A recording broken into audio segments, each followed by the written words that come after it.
My name is Amir. It's not the name printed beneath my old gold medals or the one reporters used when they announced my victories. It's simply the name I choose for the man I've become, the man willing to admit that the life he built was not as solid as he once believed. Before anything else, I need to say this. This story is inspired by true events. It's told with deep respect for all faiths, and meant only to share one man's journey toward finding peace in Islam. From which country are you watching this video? Subscribe to this channel if you love Islam. I used to believe I was unstoppable, a champion in every sense. The kind of athlete people pointed to and said, he's built different. And I enjoyed it, the cameras, the cheers, the way crowds shouted my name before I even stepped onto the track. I lived for the rhythm of competition.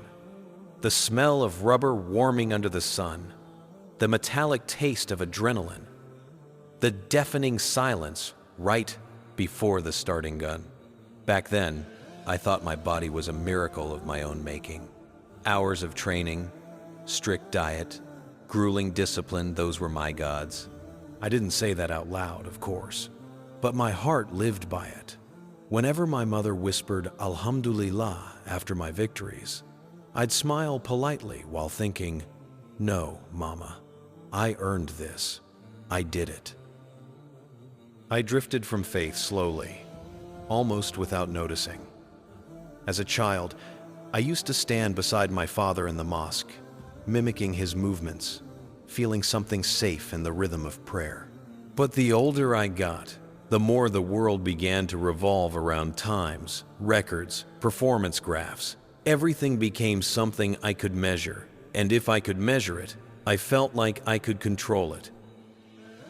My teammates joked once about praying before a race.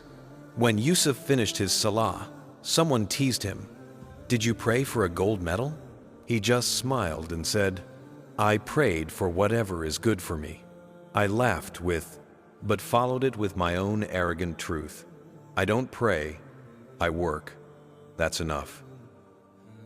I still remember the way Yusuf looked at me, not angry, just disappointed, as if he was watching someone walk away from something precious. But I didn't care. Arrogance makes you deaf. As the years passed, I built a life around my name, my records, and the cheering of strangers. I'd fall asleep in hotel rooms, with medals hanging from the lamp, scrolling through comments calling me a legend or machine, pretending the emptiness creeping inside me was just hunger for more success. Whenever I passed a mosque, a memory would tug at me, a small hand in my father's, the warmth of community, the quiet peace of knowing I wasn't the center of the universe. But I always pushed it away. Faith felt like something I had outgrown. Then the pain in my knee started. At first it was small, a tightness I brushed off. But soon it became a sharp, persistent warning. My physio suggested rest, but I laughed it off. I told myself champions don't rest, they push. I convinced everyone, including myself, that nothing could stop me. But inside, I was scared. I didn't want to admit that my body, the very thing I worshipped, might be failing me. The day of the championship arrived with a heaviness I couldn't explain. I tightened my shoelaces until my fingers trembled. My knee throbbed with every step. Yusuf noticed and placed a gentle hand on my shoulder. "Whatever happens," he said, "your worth isn't limited to what your body can do." I brushed it aside, but his words echoed inside me. When I stepped onto the track, the crowd roared. Normally that sound would ignite me, but that day it felt distant. I lined up at the starting blocks, breathed in deeply, felt the familiar fire of competition rushing through me, yet beneath it all, there was fear. Sat, for the first time in years, right before the gun fired, I had a firsting. Thought I didn't expect. If there is a God, help me. The gunshot ripped through the stadium. I launched forward with everything I had left. The first strides felt good, almost like the old days, but halfway down the track, something tore inside me. Not a small tear, this felt like fabric ripping apart. A searing pain shot through my knee. My leg buckled.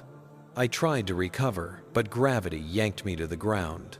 The impact burned through my skin. The sounds around me, twisted gasps, shouts, confusion. I lay there, face pressed against the rough track, tasting dust and sweat and defeat. For the first time in my life, I felt truly powerless.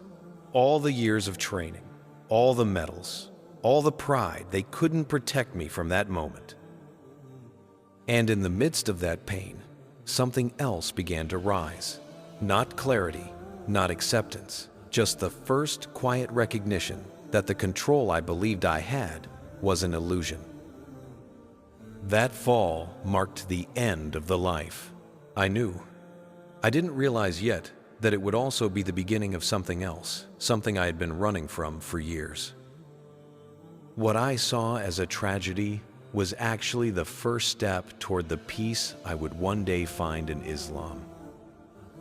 I remember the ambulance siren echoing through the stadium tunnel as they wheeled me away.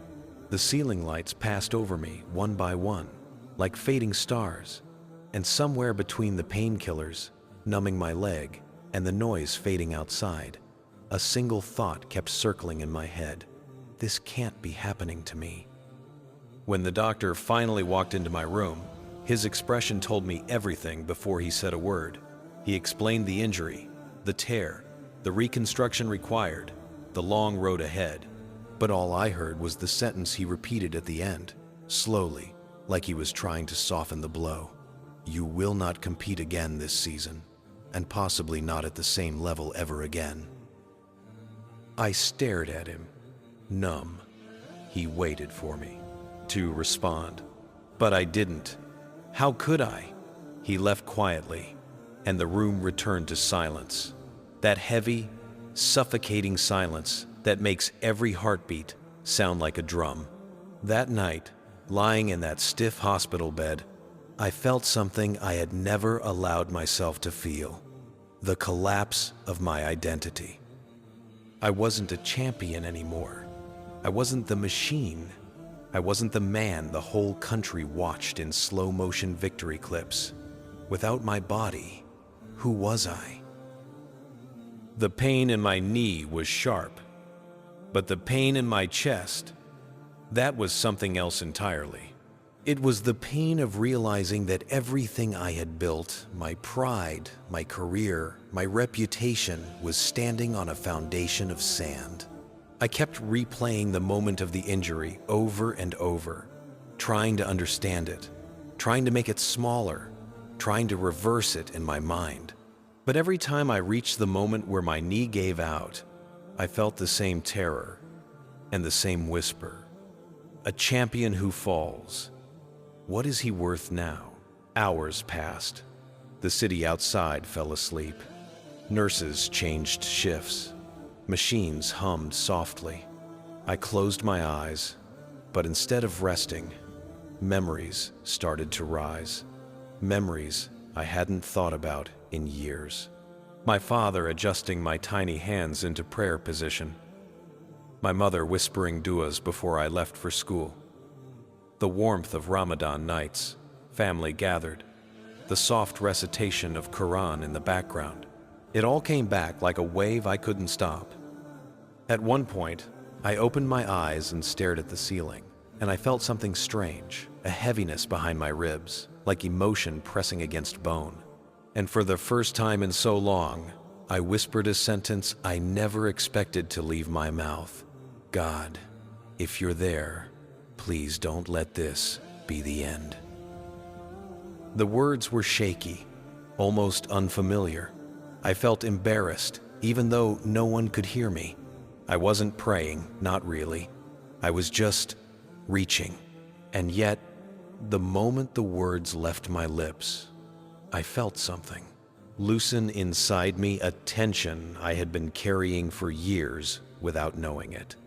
I fell asleep like that, not in peace, but in exhaustion. The next morning, Yusuf walked into my hospital room with a small bag of fruit and a quiet smile. He pulled up a chair and sat beside me. "I'm sorry, brother," he said gently. "I know this is not easy." I didn't respond. I couldn't trust my voice. After a moment, he added softly, "Pain can be a doorway, Amir." I scoffed, looking away. A doorway to what? Losing everything I worked for? He shook his head. "Sometimes, a doorway back to what you've forgotten." I wanted to argue, but his calmness disarmed me. He wasn't preaching. He wasn't saying, "I told you so." He was simply sitting with me in my brokenness, and somehow, that made the silence feel less heavy. Before he left, he took out a small booklet and placed it on the table beside me. It wasn't a Quran, just a thin booklet of du'as for hardship. "You don't need to read it now," he said. "Just keep it close."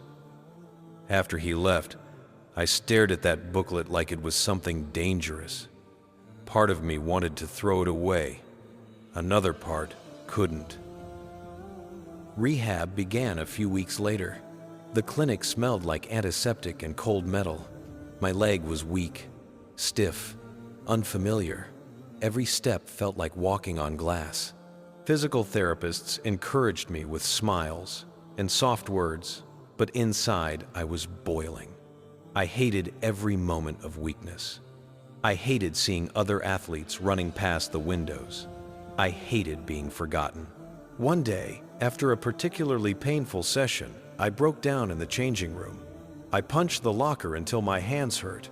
I sank to the floor, clutching my knee, choking on frustration. Tears I never allowed myself started to fall. And somewhere in that mess of anger and fear, the same whisper returned. "If you're there, help me." Not a real prayer, just a desperate cry. But desperation has a way of cracking open doors pride kept shut. Over the next weeks, I caught myself reaching for the dua booklet more often. At first, just to distract myself. Then, to actually read it. The words were simple, but they hit something deep. "O Allah, ease my suffering. O Allah, grant me strength. O Allah, guide me." Something inside me began to shift quietly, like a heavy stone turning. Months passed. I wasn't healed, not fully. I wasn't racing again. I wasn't famous again. I was just a man rebuilding himself, physically, emotionally, spiritually. But the emptiness that used to echo inside me began to soften. Some nights, I'd sit on my balcony, leg elevated, listening to the distant adhan drifting from a nearby masjid. The sound stirred something old and familiar inside me, something I didn't know how to name. It felt like being called home. I didn't return to prayer instantly. It was slower than that, more hesitant. One evening, I stood in front of the masjid gate, leaning on my crutch, listening to the murmured prayers inside. My heart beat so loudly, it felt like it was echoing in my ears. I couldn't bring myself to walk in. Not yet. But I stayed outside the gate until the prayer ended, and as people walked out, some smiled at me, recognizing me, not as the champion, but as someone searching. And that, strangely, felt like mercy. Little by little, I began reading more. Watching lectures quietly at night, asking Yusuf questions when no one else was around. And every time I learned something new about Islam, something in my life made sense in a way it never had before. The rise, the fall, the injury, the emptiness, the whispers I had buried.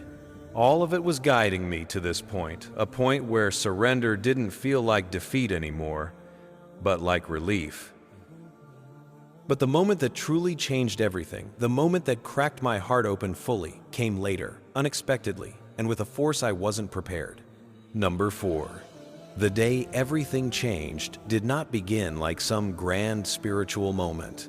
There were no signs in the sky, no flashes of divine revelation. It began on a quiet morning, One of those mornings where the world feels a little heavier than usual, like the air knows something you don't. I woke up with an ache in my knee that pulsed deep in the bone. Not the sharp pain from before, but a tired, old kind of pain, like my body was reminding me of what I had lost. I stared at the ceiling for a long time before sitting up, a heaviness pressing on my chest that I couldn't shake. For months, I had been drifting, reading, questioning, searching, but still afraid to take the next step, afraid to admit to myself that the life I built on pride was dissolving, afraid to admit I needed something more than myself. That morning, without planning it, without thinking about it, I found myself walking slowly, limping slightly to the masjid near my apartment. It was the same masjid I had stood outside weeks before, the one where the adhan first tugged at my heart again. I wasn't sure if I was going there to pray or simply to feel something, to not be alone, to not drown in my thoughts. I reached the steps and paused. My hands were shaking. I felt like an imposter, like someone who didn't belong. I had spent years rejecting everything this place represented: submission, humility, faith. I almost turned back, but then I heard it. The doors opened, and an elderly man stepped out. His back was bent slightly, and he leaned on a cane, but his face glowed with a kind of peace I didn't recognize. He smiled gently at me, a stranger standing frozen on the steps. "Assalamu alaikum," he said, just like that, warm, kind, expecting nothing. I swallowed. My voice cracked. "Wa alaikum assalam." He looked at my crutch, then at my face, and nodded as if he understood something without me saying it. "You coming in?" I opened my mouth, but no words came. Out. He didn't push. He simply said, "Allah leaves no heart empty except to fill it with something better." Then he walked past me, down the path, leaving me standing there, with his words echoing through my chest. And something inside me broke, not painfully, but like a wall, finally giving way after years of pressure. I took a slow breath, pushed the door open, and stepped inside the masjid. The air was cool and soft, scented with carpet and a faint trace of oud. The light filtering through the windows was gentle, almost comforting. A few men were seated, quietly reciting Quran or making dhikr. No one stared at me. No one judged me. The silence felt different here, not empty, but full. My knee throbbed as I walked across the carpet. I sat down near a pillar, letting my back rest against it, and exhaled like I'd been holding my breath for years. For a long time, I said nothing. I just sat there, listening to the faint rustle of pages turning, the soft movements of people in prayer. Then, the Imam began reciting Surah Ad-Duha, by the morning brightness. His voice rose gently, filling the space with warmth and reassurance. And by the night, when it grows still, the words wrapped around me, soft, comforting, familiar, like a childhood memory I didn't realize I still carried. Your Lord has not left you, nor has he forgotten you.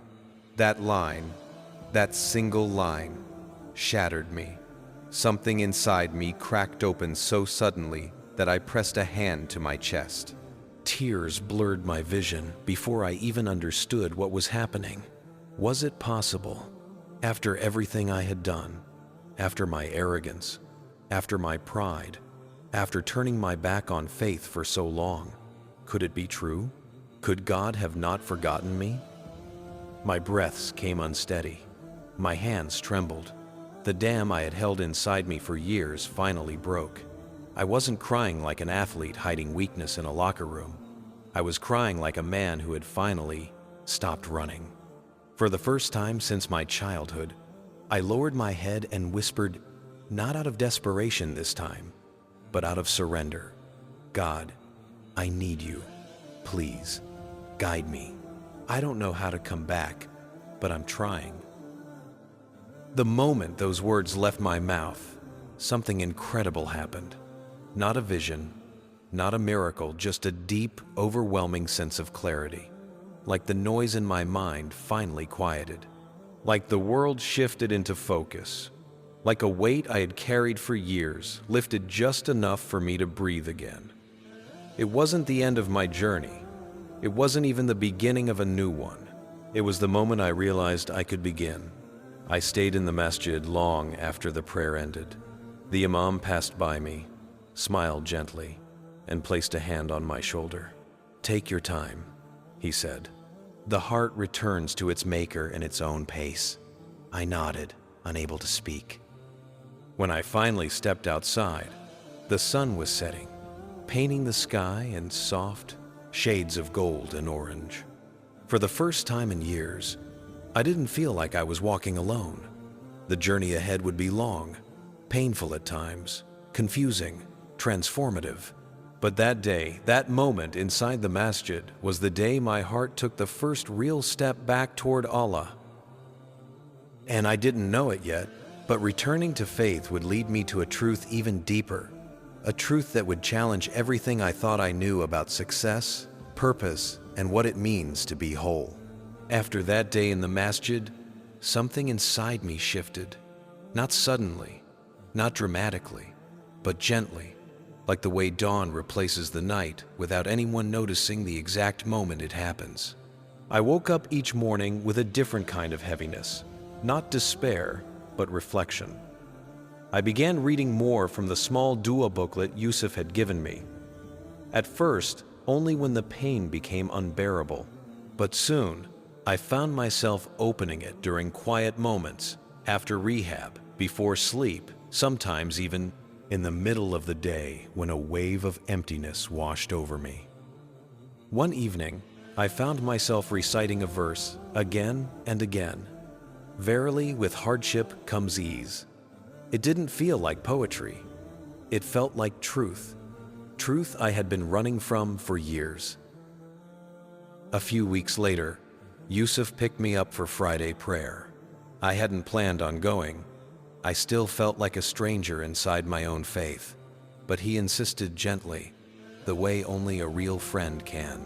When we arrived, the masjid was full rows of men sitting shoulder to shoulder, silence layered with anticipation. I found a spot near the back, my crutch resting against the wall, my injured leg stretched out carefully. The khutbah began. The imam spoke about surrender, about the kind of surrender that isn't weakness, but strength.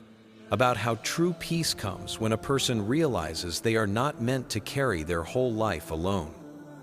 His words pressed into me like a mirror held up to my face. All of us stumble, all of us fall. But the one who rises is the one who remembers he never rises alone. I felt my throat tighten. My hands trembled, because I knew, finally, that I had spent my whole life trying to rise alone. Later that week, I did something small but terrifying. I stood on the prayer mat in my living room. No one was watching. No cameras, no fans. It was just me and Allah. I stood there for a long time, heart pounding, unsure if I even remembered how to pray. My hands shook as I raised them. The first Allahu Akbar came out broken, quiet, almost like a whisper. But the moment I said it, something inside me settled like a restless bird finally finding a place to land. My movements were slow, hesitant, imperfect. My forehead touched the ground in sujood for the first time in years, and I stayed there longer than I meant to. I didn't want to get up, because for the first time since childhood, I felt something I hadn't felt in years.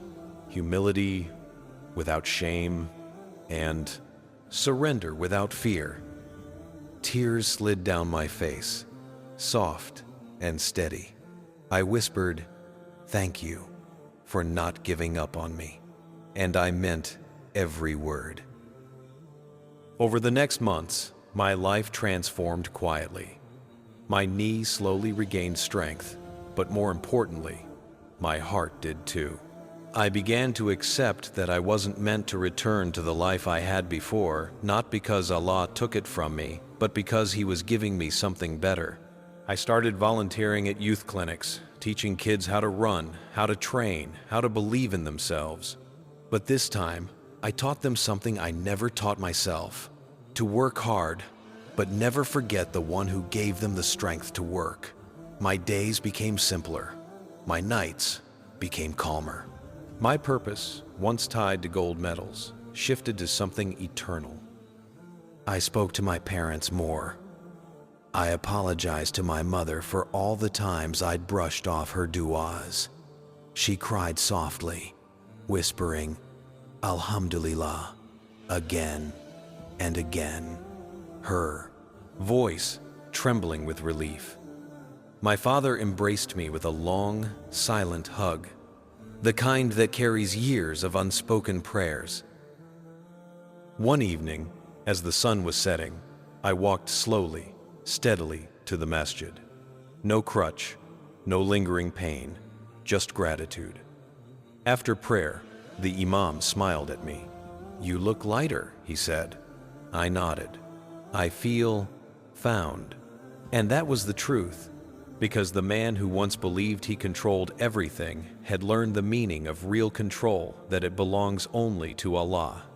And with that realization came a peace deeper than any victory I had ever tasted.